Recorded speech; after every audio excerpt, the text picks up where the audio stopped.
Hi, aloha, welcome everybody. This is the panel on extraction of hemp. And my name is Lely, and I've been extracting botanicals since I was 6 years old, and got first place in the oil density testing when I was in 5th grade, and just messing around with botanicals my whole life. And I started extracting cannabis about 10 years ago, incorporated hemp into my first spa in 2013, and I really took more of a focus on hemp about 4 years ago. And I've got a really wonderful panel here. I've got Steve Sakala.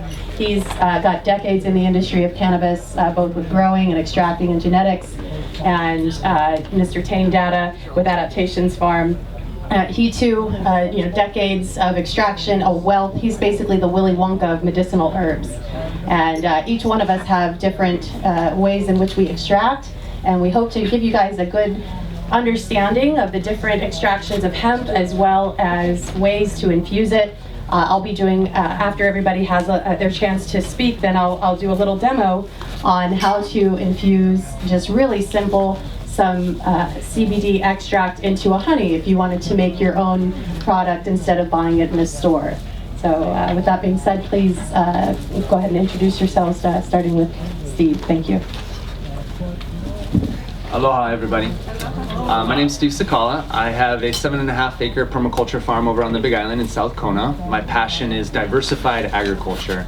So I've got 150 macadamia nut trees, I grow fruits, I have milking goats, milking sheep, a bunch of little critters, and a bunch of medicinals. So that's really my approach, and I want to echo what Gail was saying in the previous panel about really using cannabis as a method to really generate the finances to support diversified local food production. And that's really been my passion over the last 20 years. I've been in Hawaii about 14 years. I started working in cannabis in 1992. I was lucky enough to work with one of the legends, Jack Herrera, when I was growing up in Southern California. And it really, reading his book, The Emperor Wears No Clothes, was my introduction to this industry and why I'm passionate. I really came through it from the environmental side, seeing the 25,000 uses of hemp, and seeing how we really have gone so far down the wrong track. So that was my inspiration to get involved in the industry. And then I was lucky enough to become involved with the Farmers Union and get involved in bringing hemp to Hawaii. We started meeting with Scott Enright over 6 years ago, trying to really jumpstart the hemp program here in Hawaii. It's gone much slower than I anticipated, but no surprise, it's Hawaii time. But really grateful to be here and be a part of the hemp industry.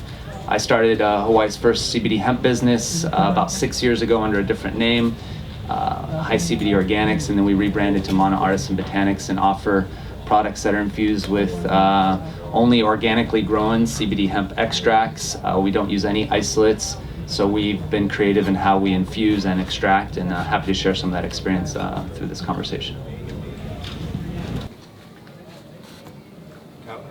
Hello. Hi. Hi. My name is Tane, and we have a farm Adaptations, and we're basically coming from an environmental direction, so we're primarily culinary, but we also do a lot of botanicals. And so I've been working with botanical extractions like of kava, lemon balm, passion vine, all kinds of things, ginger. And the cannabis products is, to me, is another herb. It's something which we use to enhance either formulations I'm making up or to help other people make their formulations. We wholesale a lot to the mainland, so we'll send kava and passion and things like that to the mainland, and then they'll be a lot of times going to schools, and then their students will pick up and make products all over the country. So it's for me, the fascination really is being with the plant outside in the land, like a lemon balm, and knowing like there's a certain hour when that plant is just shiny. It comes up around 10 o'clock. It's just finished being cool. You run your hand on it and smell it, or put it in your hair and say, okay, I want that. I want that in the bottle. Or in the passion vine, when the flower opens up between, in my particular place, between like 12 and 2, it would open up and all of a sudden just go boom like that. And within like 10 minutes, there'll be a bunch of bees on it. But if you grab that flower before the bees get it and smell it, it's almost like powder goes in your nose. You're getting it at the right time. So that sense of timing and that sense of the plant, sometimes you have to come at it a couple of different ways to get it. For example, lemon balm, I might harvest it and dry some, so I have a dried extract, because I can do certain types of dried alcohol extract. And I might be able to get one element that way, but I also might harvest it fresh and do a fresh extract, and then later on combine them together.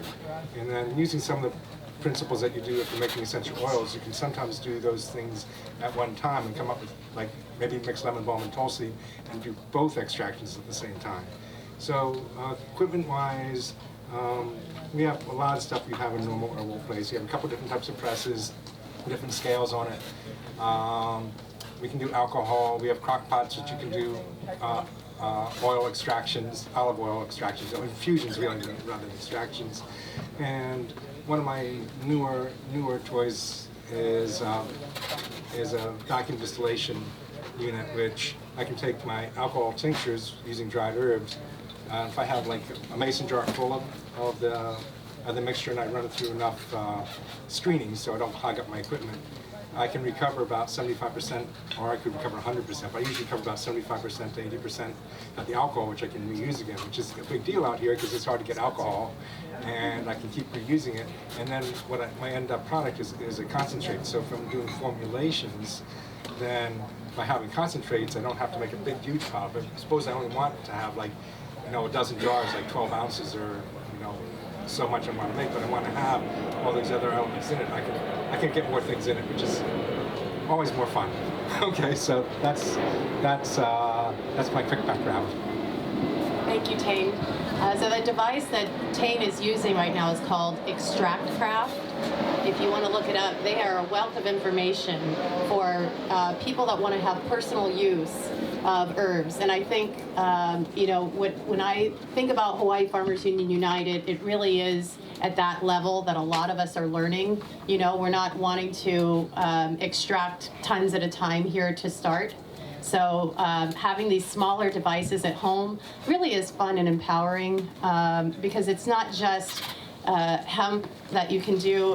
He's got really magical concoctions. I brought a little vape cartridge that's empty because I know that's been big in the news lately about the dangers of extracting or of vaping, and a lot of it is due to the processor that's in the manufacturing step adding additional things or not starting with a material that's safe due to pesticides.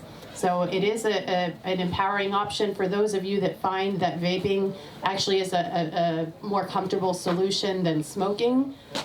You can get these little empty cartridges and fill them yourself. And Tane has done that with not only hemp. Why don't you share some of the other vapes you've made? Yeah, we made some up with lemon balm. We made some up with tulsi. And we keep playing with it. Right now, because of all the controversy over it, we use organic glycerin as our base, but I'm having second thoughts about that too, and thinking that I'd like to explore I'm always trying to go towards a more pure direction. So I'm really take a lot of the pot technology, move it into herbs, but then put the pot back into it. And if it's non-commercial, I can do whatever I want. So all the stuff I do that's that way is non-commercial, but it works. And so if we could play with tulsi and see if I can't get a tulsi rosin using just a pure press extraction, just pure pressing under temperature, right temperature, the oil comes out, then that will give me a chance to go back into the vapes. As far as making those things, they're incredibly easy to make. They're incredibly cheap. Those things, cartridges cost like $1 or $2.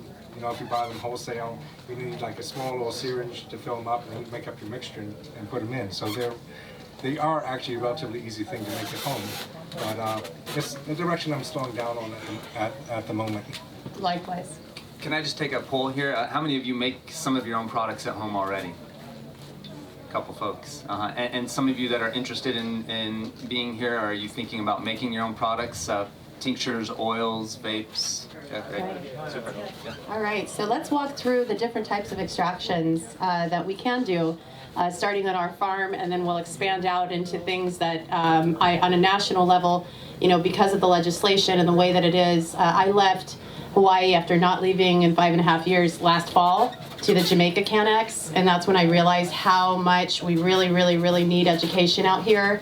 And I just kind of nonstop since then been going around the nation, connecting with both large and small producers, finding out what works, what technologies are out there. It's in a unique time because a lot of people that are having advancements are wanting to hold on to that edge, and so they're not sharing their proprietary technology, but that will only hold for so long. You know, I believe that society really wants and is hungry for sharing of knowledge.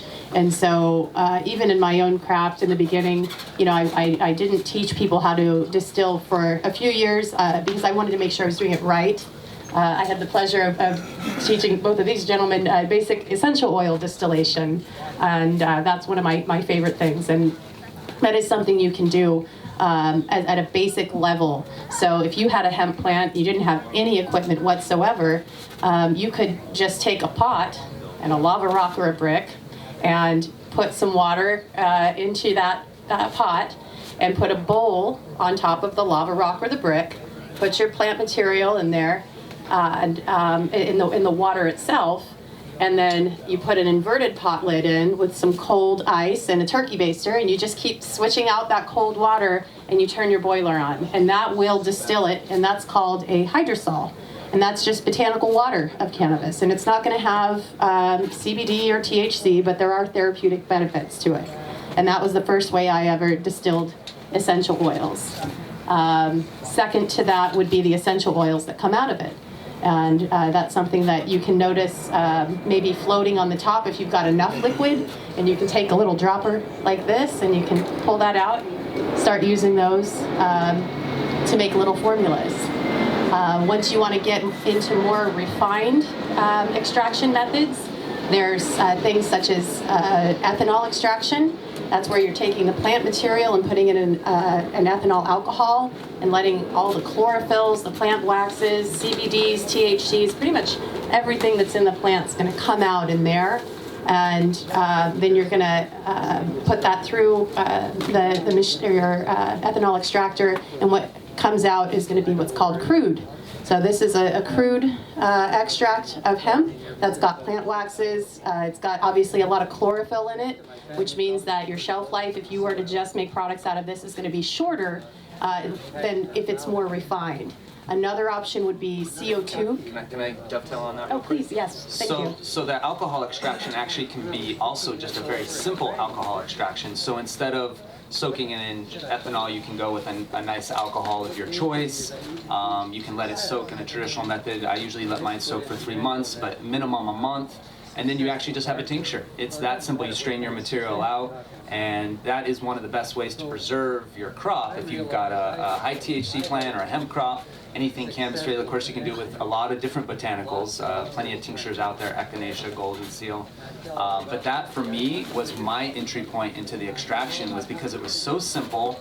It's one of the most traditional ways to use cannabis. When you go back and look at the medicinal use of cannabis throughout history, in the early 1900s back to the 1800s, the old medicine bottles, almost a good portion of those all have cannabis extract in them, and that's just an alcohol tincture. So you don't necessarily have to take it through to a crude if you don't have that machinery, but if you're really looking at the home scale, for me that was my introduction. It was very simple, and it's still how I process a lot of my herb.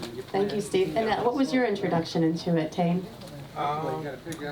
Probably actually going up the mountains, up Mount Kay, and collecting mullein flowers, which is really pretty because you're way high elevation. It's yellow and it's really high UV light up there, so you're kind of dazed. I was from Colorado when I went up there, so I kind of missed Colorado. So I kind of felt like I was in Colorado again. And we just get, took a long time, but we get whole big piles of mullein flower. And then I was doing it for some people who lived at the beach, so we go down to the beach and mix it with garlic and put it in olive oil and put it on the wall, and they'd be swimming and surfing for a month while they made their ear oil, basically being used for an ear oil. And I said, hey, there's something good about this. I like this. You go up there and collect for a bit, come on down. You kind of watch it every day. You spin it, it kind of picks up a golden color. And at the end, all you really need to do is filter it. Then you get into your next layer. When you go to filter it, it'll be sitting there in the bag. You say, "There's more in there." And then you want to squish it with your hands. You get covered all of your hands, and then you start feeling your hands getting numb, or you feel them glowing. Whatever you're doing, that's where you really learn the herb. You become so immersed in it, in the harvesting, and so immersed in it and what it's actually doing to your body, that when you need to help yourself, help someone else, you have that knowledge inside your skin, outside your brain. It's just there. And that's when you start getting into the presses and the different size presses and how long to press for. But it all starts really simple. You know, when you're starting out there to help these people making ear oil and learn about wildcrafting, and you know, they'd see some other plants that are up there, like there'd be a little bit of yarrow, and even though it's not in the formula, you know it's good for you, and you know that plant was right next to it, and they were good, they're very good extractors, but they're also they weren't afraid of the plants. And so, yeah, we can throw a handful of this in or less of a handful of that, and let me shake it up. It's like cooking. You have a recipe, but that's really just a guideline. But every plant, every season, is going to be a little bit different. You can tell when the plants are fluffy and popping them all out, you know, there's more in it, and sometimes they're all kind of dried up. And so you want to have a precision, and probably most important is to write down what you're doing, so you have your notebook. And it seems very silly, and you might only take like 2 notes because you're not a good note taker, but you know, 3 years later you go back and look at that and say, wow, that actually really helped me. So I did olive oil extractions first, and then moved into tinctures, and the tinctures are, roughly speaking, about as hard as making a milkshake. You know, you start off with your regular blender, and then you kind of burn that out pretty quickly because you're trying to do too much with it. And then you move up to Vitamixer, and that's about where I stayed. And Costco sells Vitamixers every so often at decent sale, and you make sure it's got the hammer mill attachment to it, which isn't in most of them. That's the one they used to make flour. And that gives you enough strength to make most things up if you're willing to chop things small enough. And then you can always get bigger after that too. One important point is that you want to activate your cannabis before you tincture, or unless you're going to be cooking your oils. So I decarb before I put them into oils or tincture. Right. And something to build upon that, and then I'll select you there, Sort. One thing to remember too, the fun part is when you're making something small is I absolutely love putting more than one botanical in an extract at a time. There is a synergy to that, and that's really, again, where, you know, there is a big desire to have value-added products. That's where every single one of you can have something really unique and build upon that. And there are therapeutic benefits that come out in soaking a material in either an oil or an alcohol that won't come through with distillation. So just be mindful of that you've got options here, and there's no right or wrong. Just know the symphony. If you understand each note, then you can write your own symphony each time and have a special product. And yes, you had a question, sir?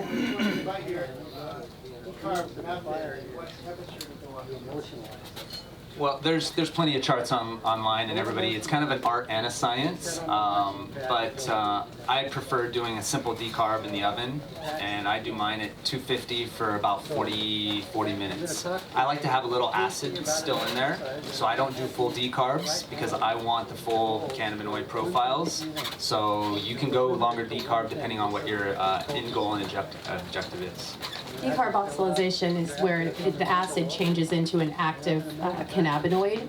However, I say that loosely because non-decarbed, they're finding tremendous therapeutic benefits. And one of my favorite CBD extracts, global cannabinoids, it's barely anything on the charts. He has a proprietary extraction on it, but it's the THCA in it, I believe, that is really wonderful and different than what I'm seeing in other products. So there is no wrong, I believe, with extracting cannabis that I found.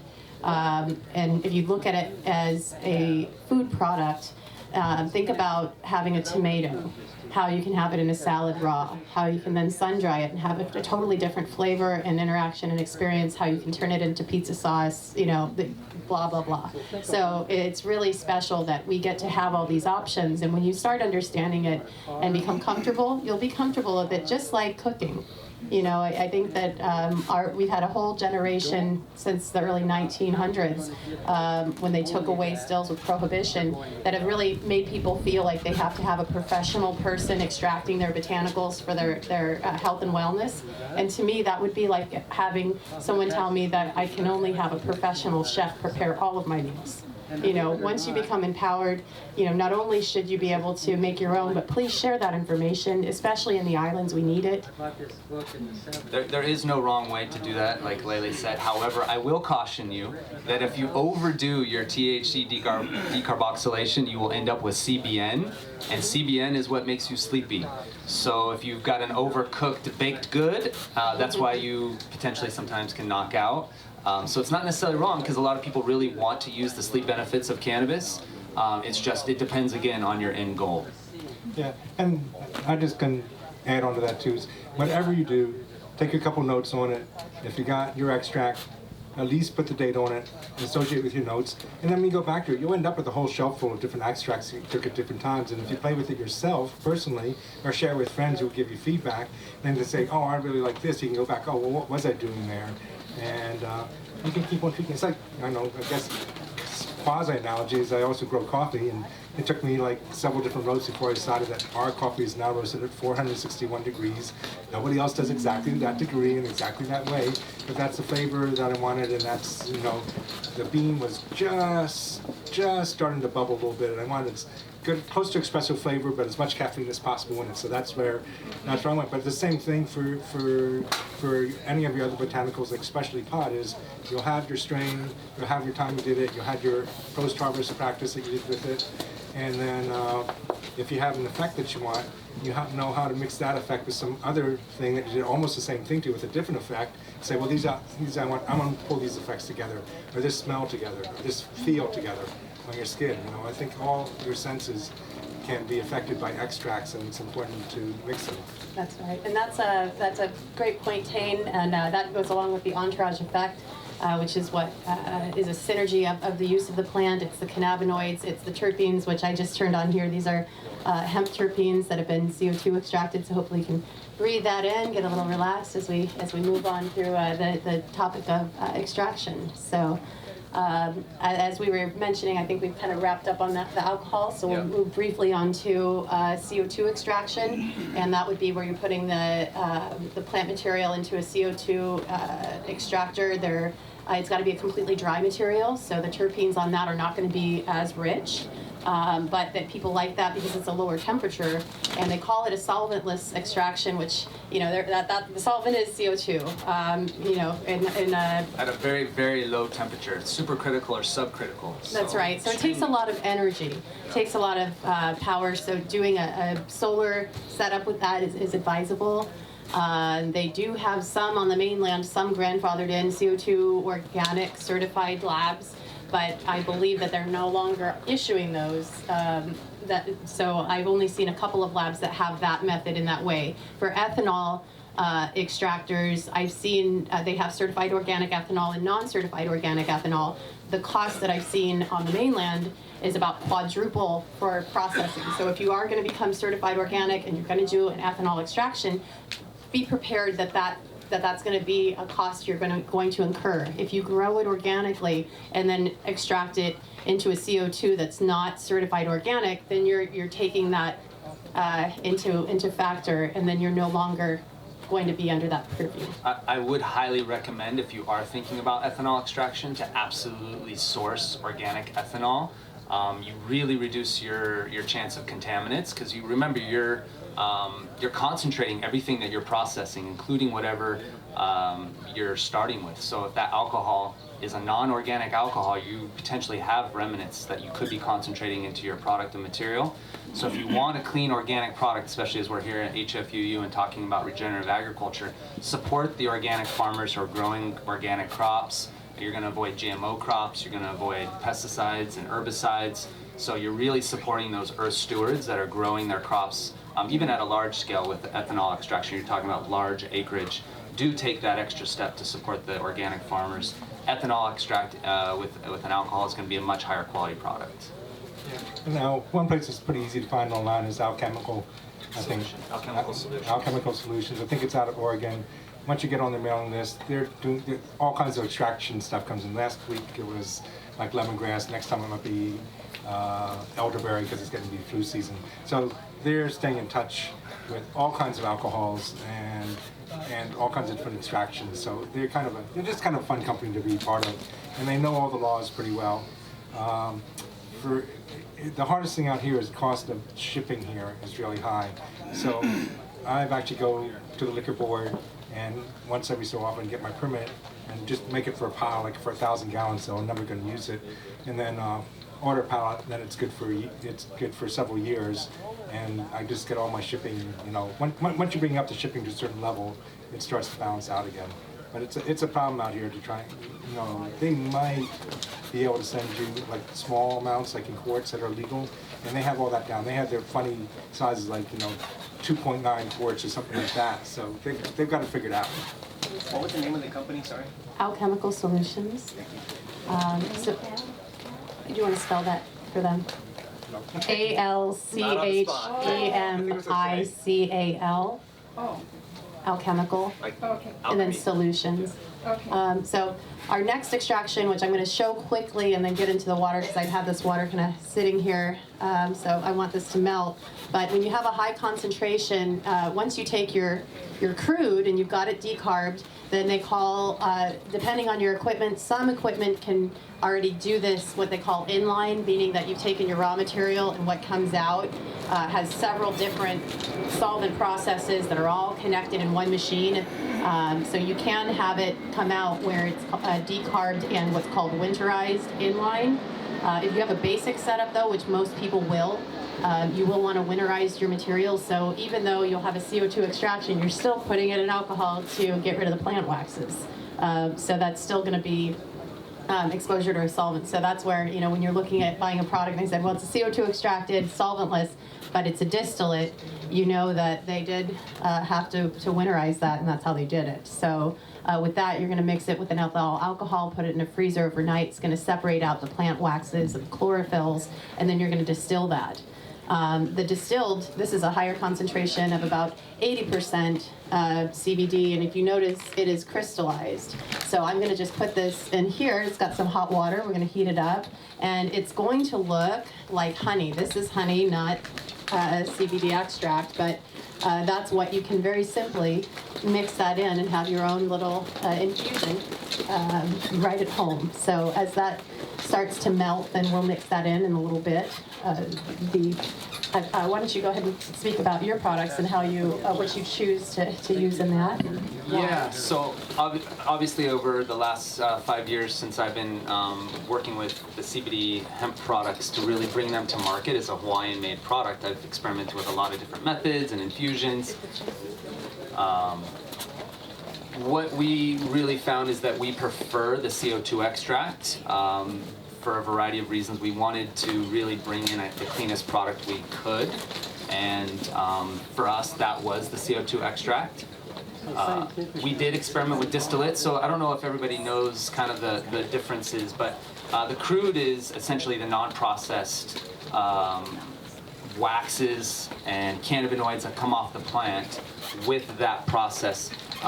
It's usually, and it will depend on the concentration on the plant material going in. So if you start with a poor material going in, you're going to get not a great crude at the percentage-wise. What you put in is what you get out, right? Distillate can go much, much higher, which is one of the benefits of a distillate, is you can get a much higher cannabinoid concentration.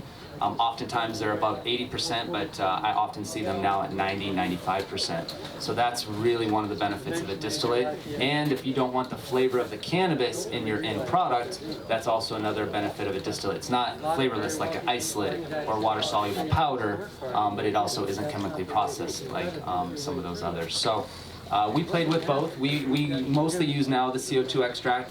I wanted to create the products that really highlighted Hawaiian agriculture, so I started playing with infusing into an organic macadamia nut oil produced in South Kona from one of the only certified facilities in the entire state. And for us, that was a good way to represent Hawaii, in addition to the other botanicals like turmeric and vanilla. So all of the herbs that we mix our CBD extracts with are organic certified, and the turmeric is an incredible synergizer with the CBD with many similar benefits like the anti-inflammatory and anti-carcinogenic benefits. So for us, it was a fun process. I think Lele will agree and Tane will agree with me. Formulation and playing with those combinations is the pleasure of being in the botany world and working with plants.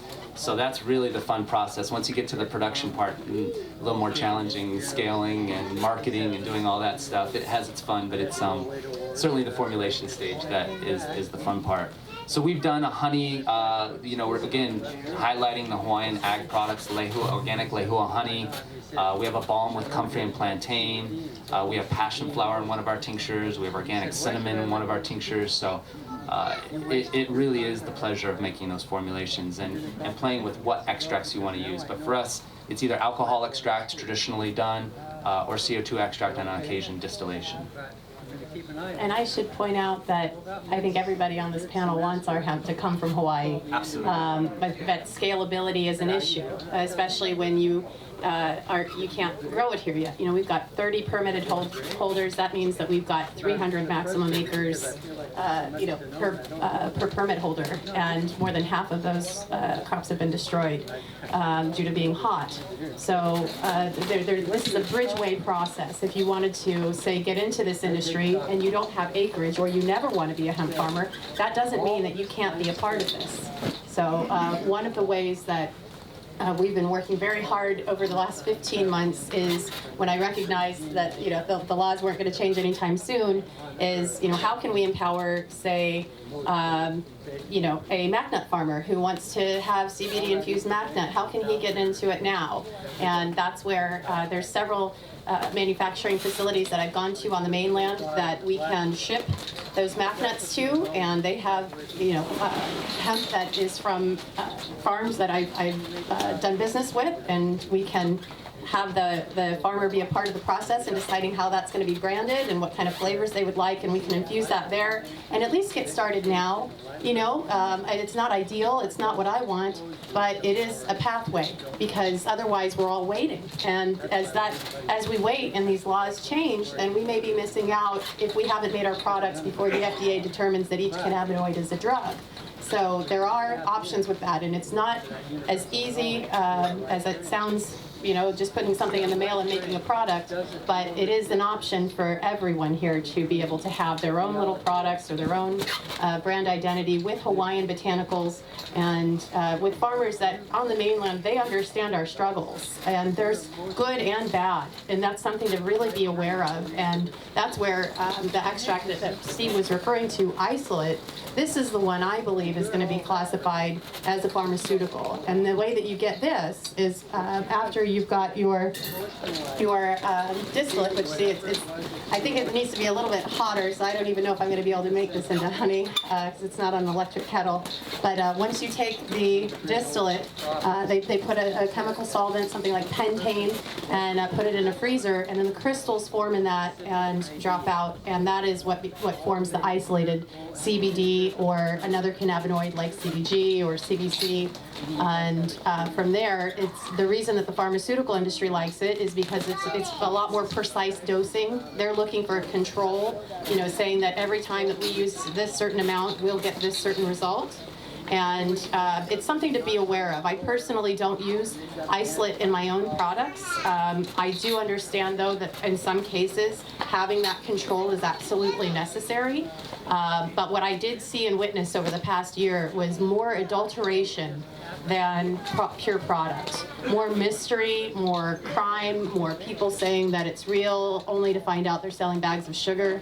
Really, one of the simple ways you can tell if isolate is real is it will melt. So if you put it on a flame, it will melt. If it's synthetic, it will burn. So those are challenges with isolate that I've seen. I don't know if you gentlemen want to share any experiences or thoughts on it? I haven't really played it isolate with all, just because from the outset, after learning early on in this hemp industry what it took to form an isolate with the pentanes or the hexanes, it was an early decision for me to not touch an isolate for my personal use or in my company, because as an organic grower and someone that wants to see organic practices in the world, it just didn't fit my philosophy. I do think it has an application in the pharmaceutical world, but I think here for our purposes, where we want to be making our own products, maybe starting a little line to promote what we have on our farms or what we grow in Hawaii, you'll have to make that decision for yourself. But I do agree with Lele. I think coming down from the FDA, you're going to look at much more restriction, if not complete restriction, on isolates. Yeah, I'm more back in the herbal world and more in the organic world, so putting poisons on stuff that I'm going to put on people is, has its places and maybe for some other products, but I'm really looking at what I want to have on my farm, what I want to have to myself, and do I really need to go that far? I mean, really? I can take it right off the bush and make a tea out of it and actually do pretty much everything I want without doing all this. This stuff is just helping us preserve it. Sometimes it gives you a chance to target it a little bit better, but the closer to the plant, the better. Nature knows best. Absolutely, absolutely. So as we journey down the line of different extracts now, I'll point out that part of extracting through the distillation process, they have what's called short path distillation, and that's where when you're turning the crude into a distillate, it will also, based on the molecular weight and size, you can choose to separate out what's called terpenes. And that's what's in this little jar here. It's what the aroma that I put in the diffuser for you to enjoy. And terpenes are the building blocks of essential oils. Now, there's a lot more attention coming in these recent years, and for me and essential oil distillers, it's kind of funny because I had one time I got a whole new source of all kinds of terpenes, and I thought, oh, this is really great. I made this huge spreadsheet about how each terpene affects you, the aroma, the flavors, everything. And I called a woman, and I knew she was making perfumes with terpenes or with CBD. And I said, hey, I've got terpenes available. And she goes, well, I don't use terpenes, I use essential oils. And I thought, well, okay, there's more education that needs to occur. So when you learn about terpenes, it's kind of, if you can visualize a brand new box of Legos, and on the box set, the picture on the outside is a beautiful moon cruiser. That's the entire thing all the way together. That's your essential oil. And every little Lego block that went together to make that happen is the terpene. Now, what's interesting is, these are the flavors. These are the tastes, the aromas, but there are also things that have the ability to influence your experience with hemp or, if you use marijuana, either one, doesn't matter, or even any other foods. It's a modulator. So if you think about it in the way of a car, you've got your THC and your CBD that are going to turn on your engine, but it's your terpene that's going to steer what direction you use it. So if you have something that's high in myrcene, that's going to make you feel sleepy, tired, things like that. It activates those cells at a DNA level. So they can actually mirror your own DNA to influence a body response. So you have what in your nasal cavity right here, what's called your olfactory bulb. And it's the only part of your brain that's outside of your skull. And it's sitting right in there. And your eyes have 3 receptors. Your olfactory bulb has over 4,000. So that just gives you an idea of really how responsive we are. So that when you take in these terpenes, essential oils, your body has a physical response before your brain even knows what's happening. And that's what's really magical. When you start thinking about that in a plant extract, you really can influence. If you take your same hemp extract, but then you add a lemon to it or a lemon balm, you're going to get a completely different experience than when you put a cinnamon with it. So the more you explore plants as a whole, that's where you can really have a great experience and share that with others. So if you want to kind of expand on that? Yeah. I think if you, it's pretty easy to go on the internet and find a couple of sources for terpenes, and you can put like Tulsi, lemon balm, and pretty much everything else in that same category. Then you can mix and match, and then you start giving you a way to see what you want to enhance and what effect you want to have. And I think when you're doing formulations, for me anyhow, it's really good to have a person often has asked me, like, hey, I need help with something, like going to sleep or whatever it is. It's really good to have a specific person in mind and then kind of get your plants in mind and then kind of mix and match for that, because the fun part about all this is you can change it really easy with all these concentrated things. I can have like a whole mason jar full of whatever formula I have to begin with, and I can add like, 1 drop of wintergreen. Okay, this is gonna help a lot more. It's like adding a drop of liquid aspirin. You can drop that. That's gonna be a lot better to get rid of aches and pains. You can change it really quickly once you have your base that you've created. So, and it's not that hard to cross-reference and just start. For me, hemp is another botanical. So you just look at them all as botanicals and see what you want to add. The closer you are to the whole plant, the more ways it's going to be helping you, because plants have to fight the same things we have to fight, and so you might as well keep them as together as possible, because they already figured out how to stay alive. So you're just kind of like borrowing from them a little bit. That's right. Yeah, if you're already in the cannabis world, you've already experienced these different terpene effects, because you can study a cannabis plant, and if it has the exact same cannabinoid levels as another cannabis plant, but it has different terpene levels, you're going to have an absolutely different high, different effect, different medicinal application, and those are the difference in the terpene applications, not the cannabinoid. So in being able to target what you're looking at. Oftentimes you go into the dispensaries and you're just seeing cannabinoid levels on these menus and plants. Oftentimes, if you really want to target something in your body, you want to go to a dispensary or have a better idea of the terpene levels, so you can better target what you're actually wanting to benefit from. That's right. And as you change in elevation, those are going to increase, because the essential oils in a plant are their defense mechanisms typically. One thing I love to share about essential oils and plants is, a lot of, if you have a prescription drug, they say that you can get a prescription for bacterial infections, but not viral. Well, the good news is that there are plenty of plants that are natural that do kill viruses, that do take on other issues that they're just not able to synthesize. And if you look at the creation of a pharmaceutical drug, they take a natural plant and they put it in a machine and they do a reading of the elements within the plant that cause a peak. So if you think about how an earthquake occurs and you see those peaks and valleys, so they'll identify the molecule that made that peak and they'll multiply that many, many times in nature, and they'll create a synthetic based on that. And the majority of synthetic drugs that are prescription are petroleum-based. So that's something to bear in mind. Do we really want that? And one of the great things is when you understand that most prescription medication has come from something in nature, if someone tells you you need a prescription, I will say this FDA disclosure, I'm not giving any medical advice, and I'm not saying go against your doctors, but a fun research project would be, why don't you type in what that prescription is and type in natural version of. And I've been doing that for about 10 years, and I have found whatever the contraindication is typically also the plant that it came from. So I have, in my own personal experience, and I wouldn't give anybody advice to go and do this yourself, but I have found that if I look at that, that's what I start with, and then if I don't get a result, or actually I've never not gotten a result, but I would imagine if I didn't, then maybe then I would lean towards a prescription. But it just really is wonderful to understand that you've got these options. Secondly, I'll mention that cannabinoids exist in hemp. Hemp is cannabis, cannabis is hemp. The difference is the THC levels as far as the legalities. There are other plants, though, that do also have cannabinoids, or what's called cannabinoid mimica.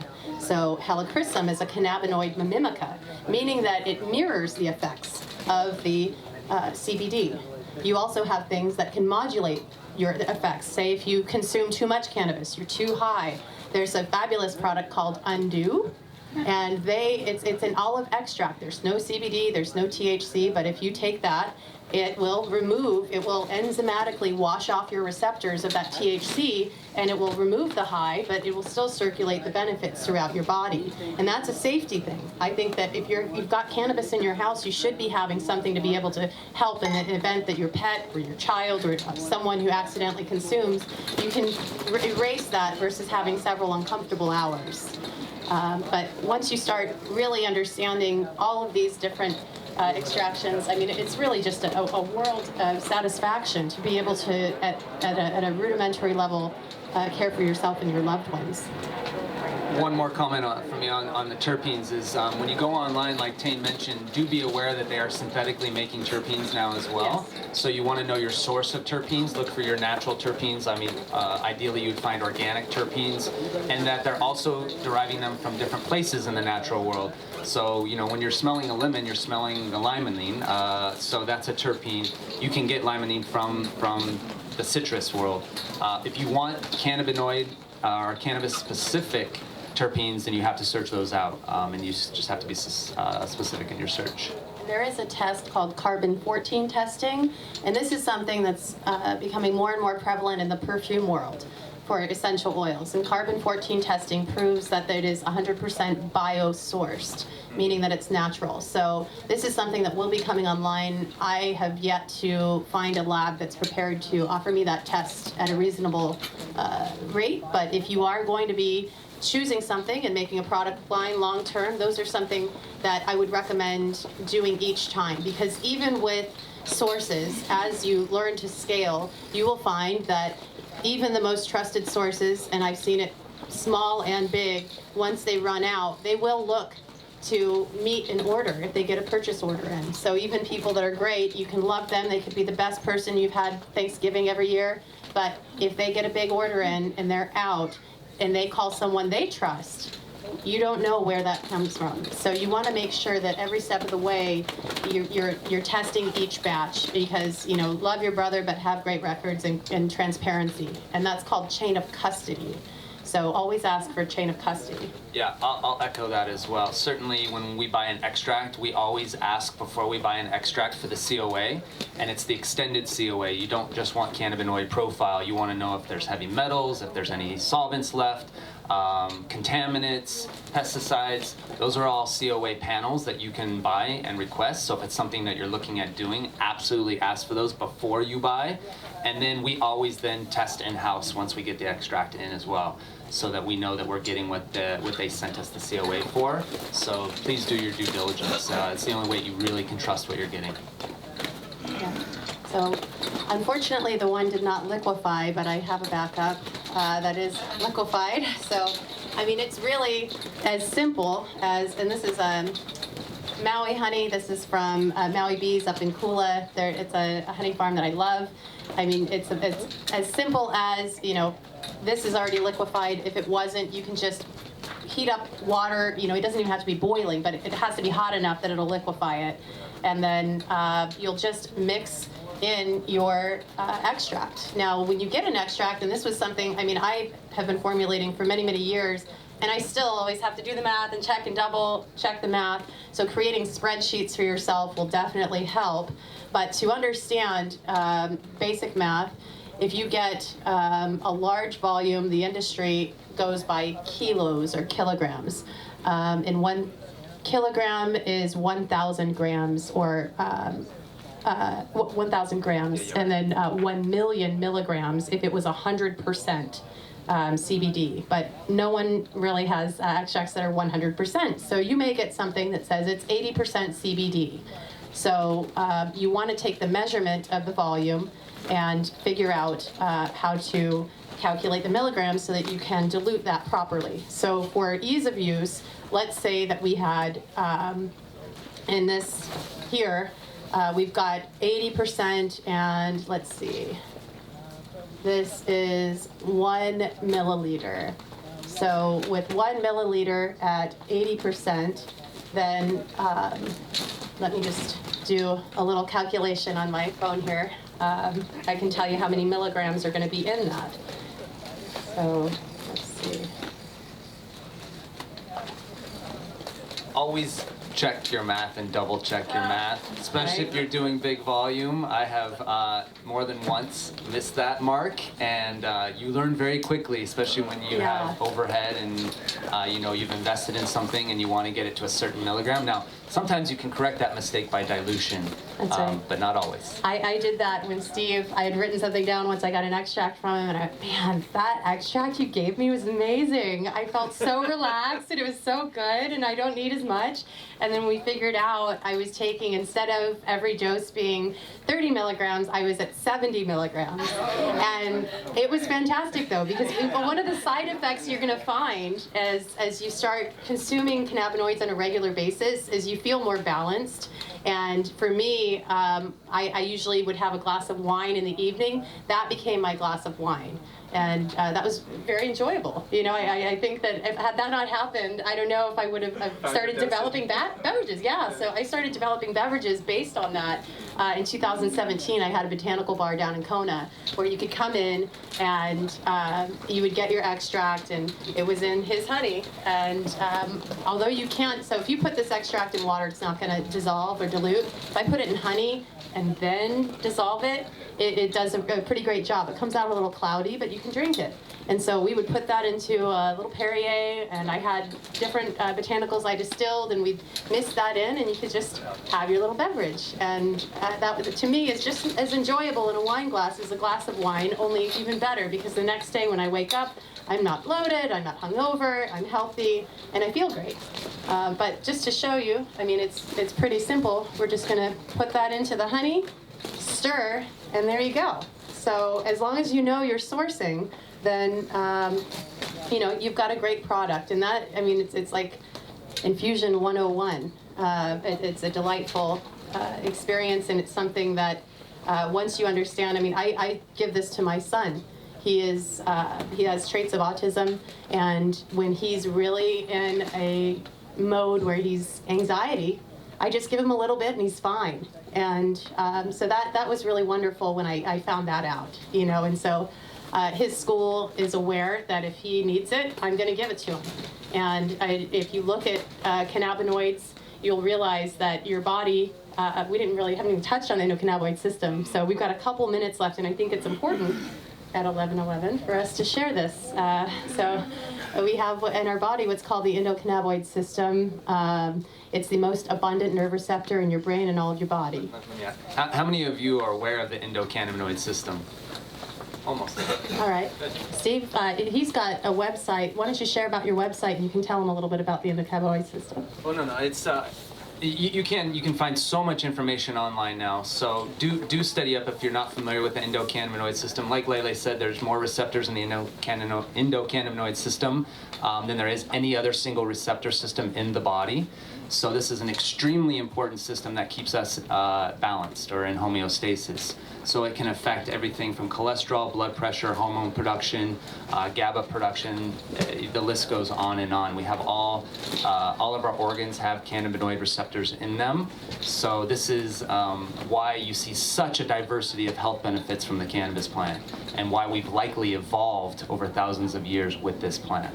That's the simple version. Yeah, and something that's a little magical that I like to know about it is that when you've got, say, CBD in your system, you know, when you've got nerves firing, say it's overfiring, and you've got a lot of pain, and you've got a nerve that's sending a signal, and you've got space in between, and you've got a receiver. And most of the time when people have a pain relief, they'll numb the receiver, but you're still overfiring.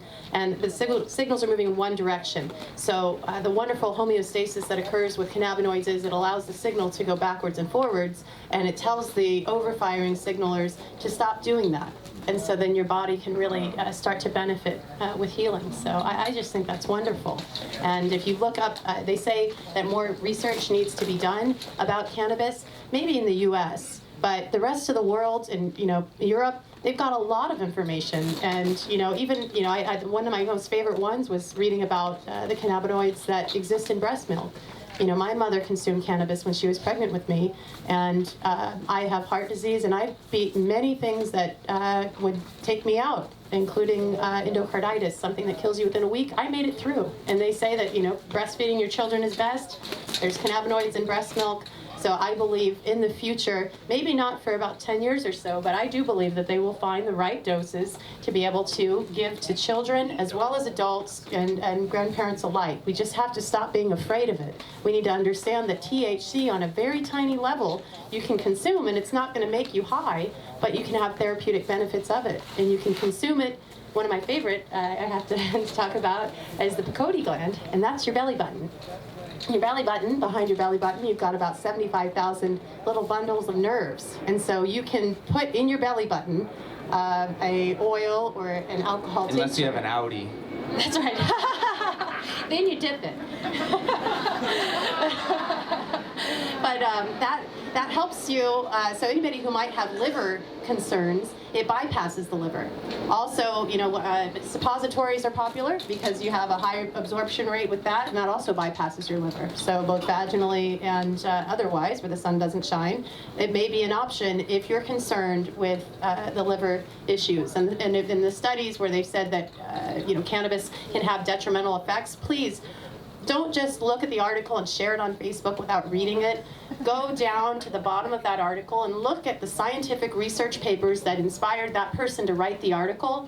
Find out who funded the article and all the details about it, because you'll see that those liver-impacted studies were such an astronomical amount of cannabinoids that that's what caused those reactions. So, when you know that knowledge is power.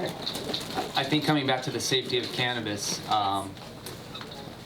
these phytocannabinoids, the cannabinoids that we find in the plant kingdom, are exact replicas of the endocannabinoids that our bodies produce. So if we can find clean, organic, regeneratively grown cannabis, whether hemp or otherwise, you are basically introducing something that is an exact replica that your body would be producing or could be producing on its own.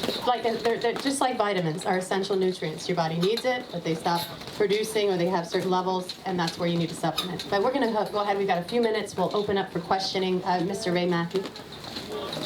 Also, the difference between THCA and CBD, that's, the dosage levels that your body can take of the acid form versus the activated molecular form is enormous. And you need, in hemp juice, I think,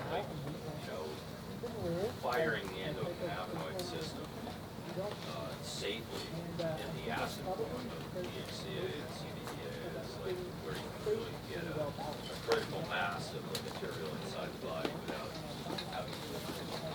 That's right. And then something I forgot to mention, which is important when you infuse your oils, there's what's called different carriers. So when you see tinctures, know that the various ones that you can have, there's going to be what's called a glyceride, which is going to be vegetable glycerin, a little bit of water, and your extract. You can mix it into any oil as a carrier, and alcohol and honey are typically the ones that you can see. And really that's taste and preference. So.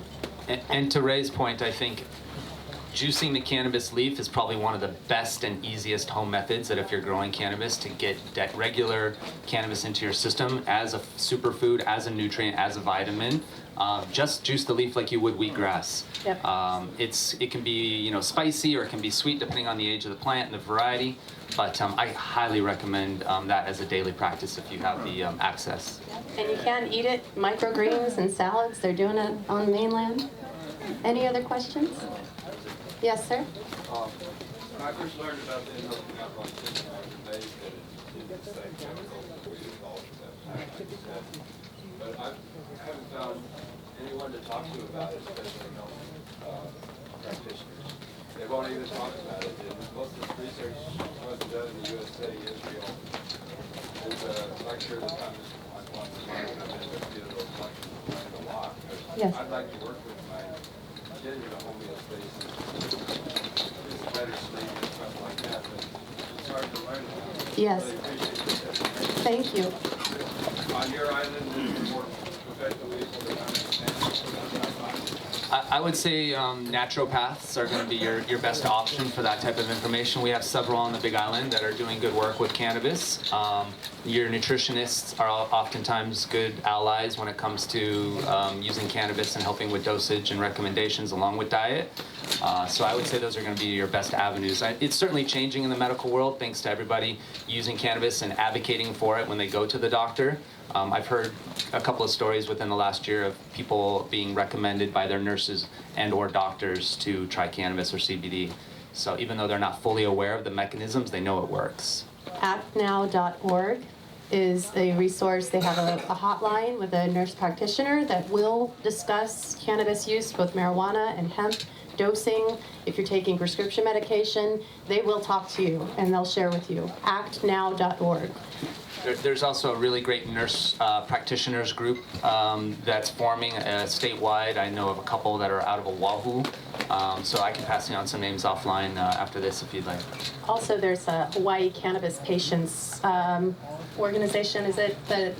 Yeah, I forget it. Hawaii Cannabis. If you Google that, Hawaii That is- Patients Union, thank you. That was former Senator Will Aspero. He'll be up in a little bit here to talk about more medical uses of cannabis. Probably should mention Maui Grown. Maui Grown Therapies. And then also Green Flower is my absolute favorite online resource for cannabis, like webinars, all kinds of everything, green-flower. And it's either .com or .org. I'm not sure which one. But even with that, they did have, they're not perfect. Someone said that on there, that was supposed to be a terpene expert, that oranges only have one terpene. So even if you hear information on a resource, please always cross-reference it, especially if it raises a red flag. And be forgiving. People just want to share information, and you know what you're shared. So the more that you learn, make sure that you're able to cross-reference that several times and enjoy the process. Yeah. Any other questions before we wrap up? We've got 1 minute. Yes, ma'am. Did you put CBD in your coffee? Can you? Did you? I've done that normally days before on vacation days, so I don't see why you wouldn't be able to. Yeah. We recommend it with one of our MCT oils. You can use it as a bulletproof additive. It's difficult to get the CBD to infuse into the coffee bean itself without them being caught up in filters or, through to the end cup. So we recommend doing it as an additive once you have your coffee prepared. Add whatever preferred CBD oil you might like. That's as a bulletproof type additive. Yes, and I have a water soluble. Then that's basically where they've nanotized the CBD distillate, and they've done what's called a microencapsulation with some type of a homogenizer, and so that just makes it for ease of use, and through the beverage development process that's there. Something to be mindful though is for every milligram that's been nanotized, it's going to have basically a 10x effect, meaning that instead of the average dose is maybe 15 to 30 milligrams that someone may want to take in.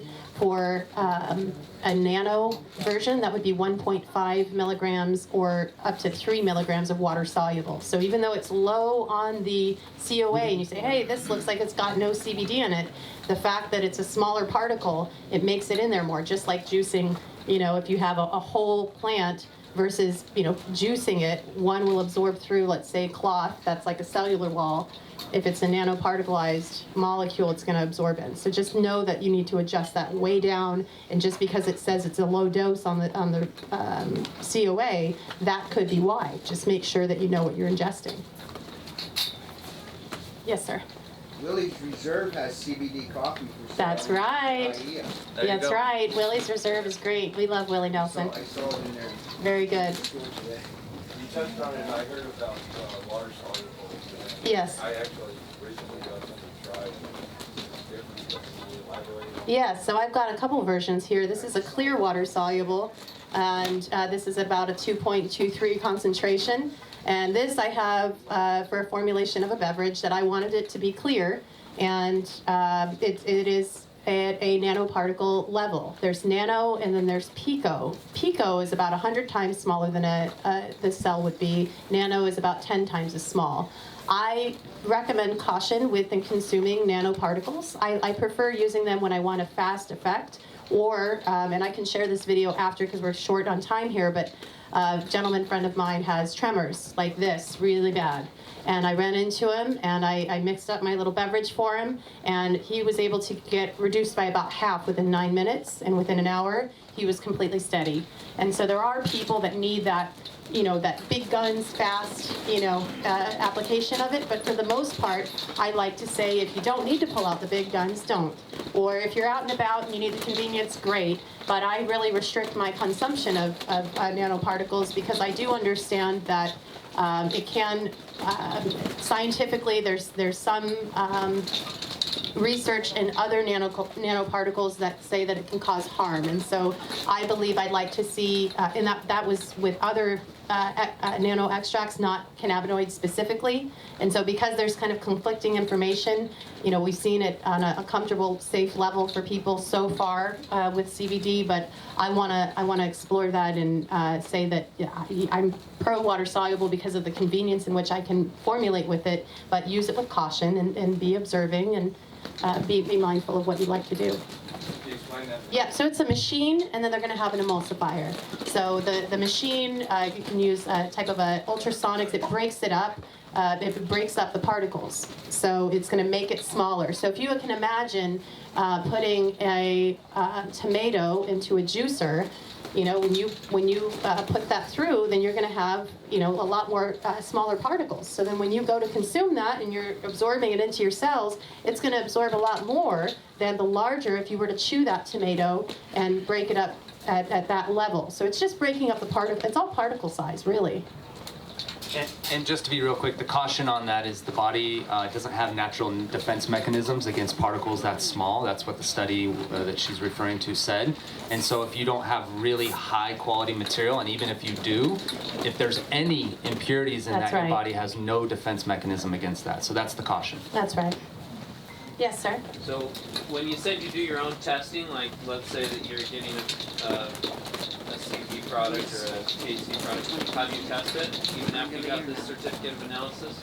You send it into a lab, certified lab. You do it yourself? Yep, and so just be aware too that in labs, they will test for what you ask them to test for, and they only have the capability to test for what they have the capability of testing for.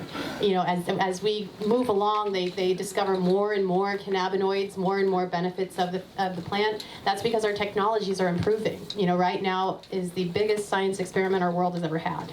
And so it's really exciting to be able to track along with that and to share this information. If you haven't been present, you know, please know that we do have a Hawaii Hemp Farmers Association, and I am one of the directors of that. So my goal is really empowering people, understanding at every level how to include extracts and to do extraction here in Hawaii, but then also because we're forced to do so with sourcing from the mainland, let's make sure it's safe. And make sure that you're not overpaying too. So far, every farmer that I've met that's sourcing from the mainland is paying way too much for their extracts. So if you're paying high prices, see me. My name is Lely, and I'll be available. I'm on the next panel, but after that. But please just be aware that you do have options. I am farm direct, and I can give recommendations to people on sourcing until we can legally have it here. There are some Hawaiian sources here, such as Ray Mackey's farm. There's a gentleman named Daryl. What's Daryl's last name, Ray? Can you say that one more time? Kaneshiro, and that's on in Kauai. I know that they have some extracts so far, and Gail and Cab are growing some as well, and Greg. So, you know, if you want to look up on the website, they do have to disclose permit holders both in Hawaii and all over the mainland. So if you want to start calling up farms and asking about extracts and you know, getting that farm to table sourcing, that's how you do it. But be prepared to travel. So thank you guys so much. I love that you guys have an interest in extractions. It's my life's work, as well as these gentlemen here, and we love sharing with you this morning. So thank you so much.